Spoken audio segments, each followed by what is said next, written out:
Hey, what's going on, guys? This is Anthony with themovieblog.com, and I'm back here with another video. This time it's going to be about the Falcon and the Winter Soldier. Now, my son and I just finished watching the first two episodes. We couldn't wait to do a video to share our opinions. I'm going to go through some of my highlights of the videos. If you see me looking down, it's because I'm looking at my notes. But let's dive right on in. Hey, do me a favor, if you like this video, make sure that you hit that like button, and if you're new to this channel and you want to see more, make sure that you subscribe. Now, I gotta tell you, initially, I watched the first episode by itself, and I was like a little whelmed, right? It was like, all right, well, that was kind of cool. It did have that cool cliffhanger ending, which was something, but I recently rewatched it with the second episode back to back, and that seemed a lot more fulfilling than just watching the first episode as a standalone. Now, Sam is presented pretty well so far. He had that nice, cool action sequence in the first episode where we get to showcase his abilities. And if you pay close attention as a comic person, you probably see that little foreshadowing, like the shield with that moment where he takes his wings and he's like blocking bullets. But so far, that was like pretty cool. We get to see how he is as a standalone character, out from under the shadow of Steve Rogers and just operating on his own as an operative, taking down terrorists, or at least trying to free like a U.S. soldier. Let's not say terrorists. I don't know what they're doing, but he tried to free a U.S. soldier and he was looking pretty cool doing it. Now, what happens after the whole action sequence, like the action sequence is pretty cool, but what happens after is also kind of interesting. It's the sequence where Sam goes back to New Orleans and visits his family. He actually has a home to go to. Woo, who knew, right? Like, the Avengers have backstories. This is like that moment from Age of Ultron where we saw where Hawkeye had a whole family he was hiding from the team. But Sam goes back to his family. He sees his sister. They're going through this conversation about what they're going to do with the family property. And she's convinced that she wants to sell the boat. He goes to try to help get a loan from a bank. And this whole exchange is just kind of weird. Mainly because it's not that the Avengers don't have a salary. Nobody said that. They said he didn't have a salary for the last 5 years, which is true because he didn't exist. What's kind of interesting is that even with his government contracts, even with him being an Avenger, even with him having a justifiable excuse for not being around for 5 years, he can't get a simple loan to save a boat. That seems weird, a little forced. Not wrong. I'm not going to say they did anything wrong, but it seemed a little forced. Now, Sebastian Stan as Bucky Barnes, the Winter Soldier, he gets to shine pretty nicely here. We're reminded that Steve Rogers wasn't the only man out of time in the MCU. Bucky is also well over 100 years old, and he talks about, how he finds this whole online dating thing weird, and it takes him some getting used to. And he's just talking about it from like an older perspective. It's cool to even see the other characters comment on it, like, oh, you sound like my dad. But prior to that, we get this cool flashback scene where Winter Soldier is just like taking guys out in this building, and he's like taking out all the witnesses, and it's a cool flashback. It's a cool little moment to build on Bucky as a character and to show him in action too, right? So both of these characters get cool little highlights showcasing their capabilities. Different ways of showing it, but we get reminded on what they can do. And then we get to the other stars of this show. Now, Wyatt Russell, son of Ego the Living Planet actor Kurt Russell, is playing John Walker, aka the new Captain America in this show. Now, when we see John Walker initially as Captain America, everybody just hated him. He just walked out with Cap shield and it was a cliffhanger ending. But in the second episode, they start off by going a little bit more into his character, his backstory, where he comes from, his history. And it shows that, he kind of is like an accomplished person in the military. It makes him almost seem deserving to be a hero, but the biggest problem that he has going for him is that he chose to be Captain America, and that's his biggest problem. It's not like he's stepping in to be the next Winter Soldier or the next War Machine or something like that.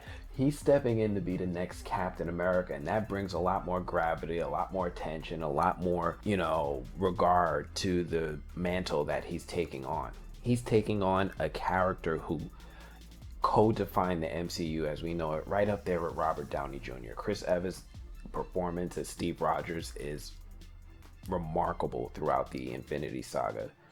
It came to a satisfying conclusion, and he's got big shoes to fill. Now, yo, I know I'm gonna be in the minority when I say this, but I kind of like John.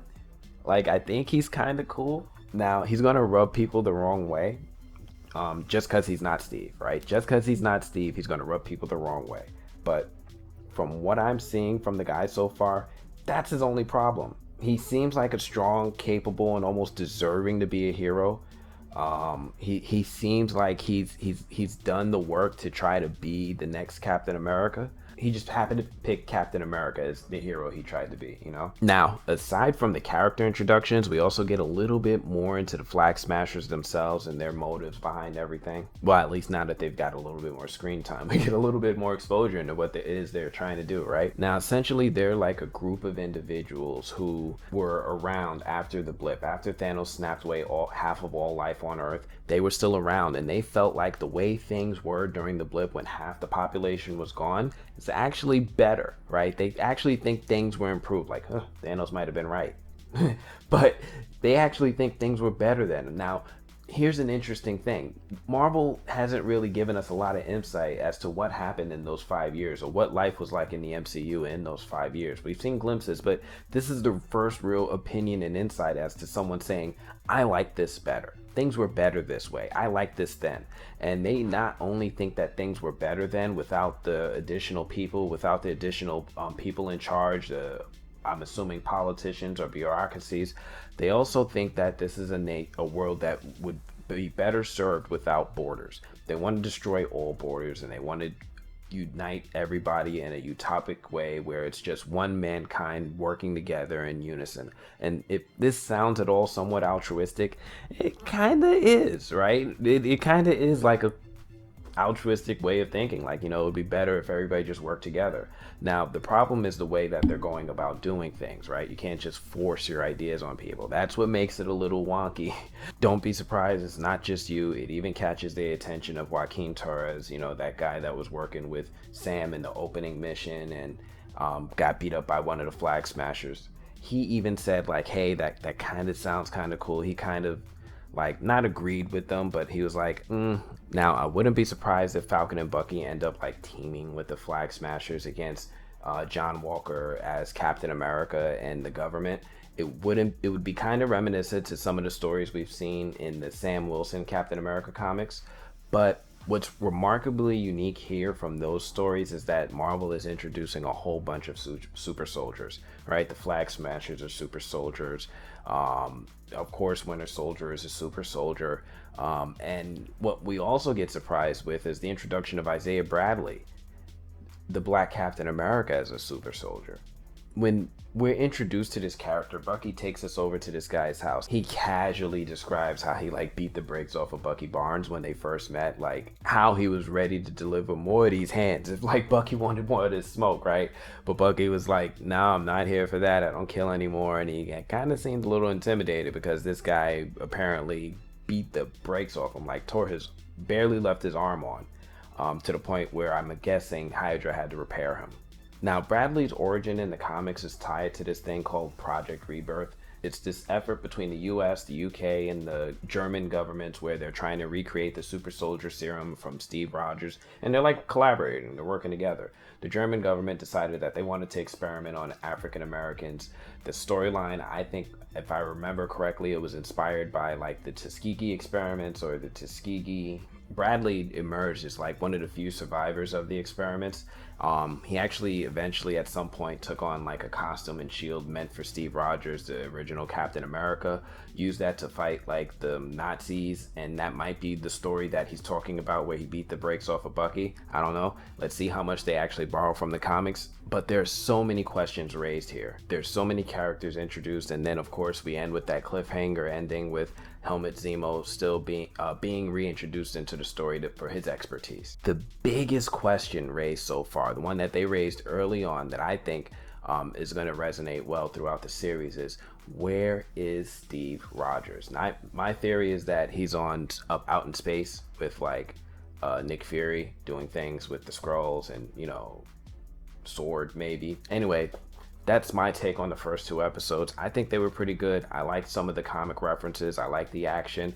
This definitely isn't as trippy as WandaVision, but it's a cool little palate cleanser, getting us ready for whatever Marvel has planned next. Anyway, if you like this video, make sure that you drop a like, and if you're new to this channel, make sure you subscribe. That's all I got for this one. I'm gonna check you guys later. Peace.